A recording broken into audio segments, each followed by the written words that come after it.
yung 31 million. Ngayon, naghihirap kayo. Talaga ba? Talaga ba? O talagang naghihirap kayo kasi mga tamad kayo at puro kayo reklamo? Noon, mura ang palay, 350 hanggang 5, 1980. 1982, mga 81, ganun. Medyo matanda na tayo, idol. Ang palay noon, 350 hanggang 5 piso, mahal na 5 piso. Ang presyo ng bigas, 25 hanggang 35. Pero, mas maraming magsasaka noon at konti lang yung tao. Ngayon, 18 hanggang 20 ang presyo ng palay, 40 hanggang 50 hanggang 60 ang presyo ng bigas, pero mas konti ang magsasaka ngayon at mas marami ang kumukonsumo o tao ngayon. Hindi ko alam kung talagang nag-iisip kayo, sayang at graduate pa naman kayo ng mga gandang school, nakapag-aral at may trabaho ng mabuti, pero saksakan ng reklamo, pero hindi naisip yung noon at ang ngayon.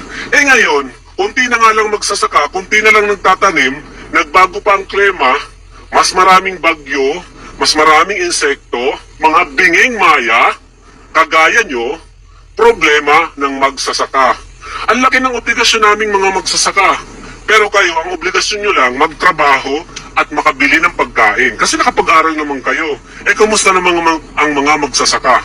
Walang karapatan guminhawa ang buhay. Gusto nyo laging mura ang produktong agrikultura. Kasi kayo, magpapayaman kayo. Kasi gusto nyo, trabaho kayo ng trabaho, bili kayo ng bili ng mura. Para saan yung pera nyo? Diba? Huwag puro reklamo at huwag sisi sa gobyerno. Dahil kung may mga obligasyon kayo, mas malaki ang obligasyon naming magsasaka. Ito maaani na ito ngayong September 10. Wala kaming balak magbenta na yata ng palay. Hahayaan namin yung mga reklamador sa gobyerno na mamuhunan at bumili ng mahal na presyo ng bigas. Hindi kasalanan ng gobyerno yan.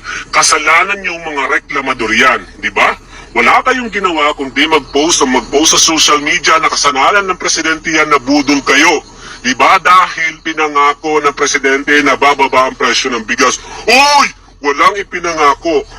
Pinangarap ng presidente na sana mapababa niya ang presyo ng pangunahing pangangailangan ng Pilipino kagaya ng pagkain, bigas. Pero hindi siya nangako.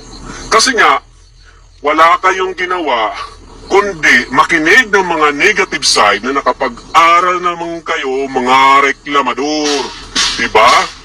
Well, wala kaming balak magbenta.